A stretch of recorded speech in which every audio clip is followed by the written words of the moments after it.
Hey friends, let's start with a deep breath. Now, I want to ask you something. When was the last time you were truly kind to yourself?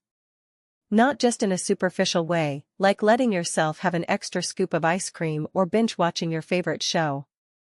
I mean deeply, intentionally kind. The kind of kindness that goes beyond treating yourself and into understanding yourself. For so many of us, kindness is something we're quick to give to others, but when it comes to ourselves, it feels like we're holding on to it with clenched fists. Today, I want us to talk about why being kind to yourself is not just important, it's essential. We'll explore what self-kindness looks like, why it's the foundation for growth, and how it can completely transform the way you see yourself and the world around you.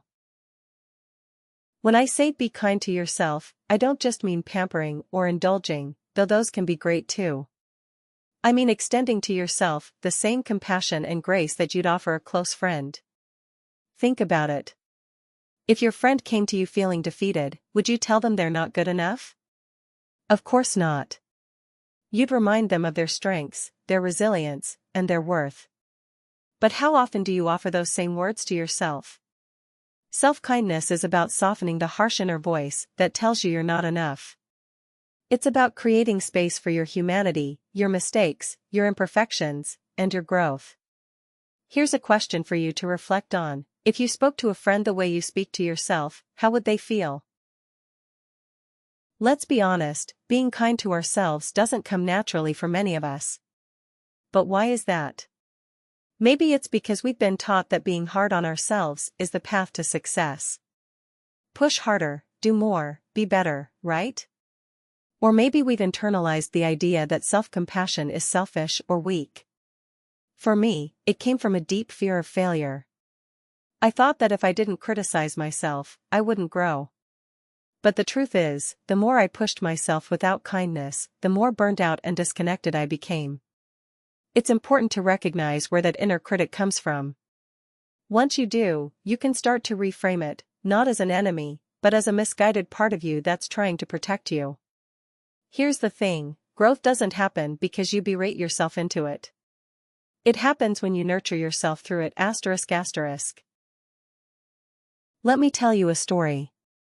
A few years ago, I went through a rough patch where everything felt like a failure: work, relationships, even my sense of identity. I remember one night sitting with my journal, completely overwhelmed. And in that moment, instead of writing about all the ways I'd messed up, I wrote this: I'm doing the best I can, and that's enough. It was such a simple statement, but it changed everything for me. Self-compassion doesn't mean ignoring your mistakes or letting yourself off the hook. It means acknowledging your struggles without judgment and giving yourself permission to be imperfect. One practice that's been life-changing for me is writing myself compassionate letters. Whenever I'm feeling low, I write to myself as if I were my own best friend. It's a small act, but it's incredibly powerful. So, how can we start practicing kindness toward ourselves? Let's break it down into a few simple steps. 1. Challenge your inner critic. The next time you catch yourself thinking, "I'm not good enough" or "I should have done better," pause. Ask yourself, is this thought helpful? Is it even true? Often, we're much harder on ourselves than anyone else would ever be. 2. Set boundaries. Kindness isn't just about what you say to yourself, it's also about what you allow into your life. Set boundaries with people, work, and even your own expectations. Saying no to what doesn't serve you is saying yes to yourself. 3. Celebrate small wins. We're so quick to move on to the next thing that we forget to acknowledge how far we've come. Take time to celebrate your progress, no matter how small. 4. Practice self-care that feeds your soul. Self-care isn't just bubble baths and spa days, it's anything that nourishes your well-being. For some, it's journaling or meditation. For others, it's taking a walk in nature or connecting with a loved one. Find what works for you and make it a regular part of your routine. Here's something beautiful about being kind to yourself: it doesn't just benefit you, it benefits everyone around you. When you're kind to yourself, you're better equipped to show up for others. You're more patient, more present, and more compassionate. It's like the oxygen mask on an airplane, you have to take care of yourself before you can take care of anyone else. And here's the best part, the kindness you show yourself creates a ripple effect. It inspires others to do the same for themselves. So here's my challenge to you, this week, commit to one act of self-kindness every day. It doesn't have to be big, just something that reminds you that you're worthy of care, love, and compassion. Maybe it's speaking kindly to yourself. Maybe it's taking a break when you need it. Or maybe it's simply reminding yourself that you're doing the best you can.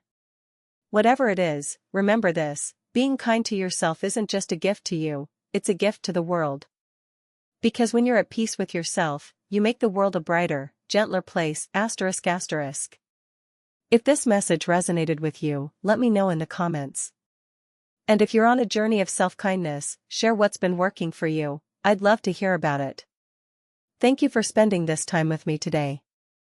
Don't forget to like, share, and subscribe so we can keep growing together. Until next time, take care of yourself, you're worth it.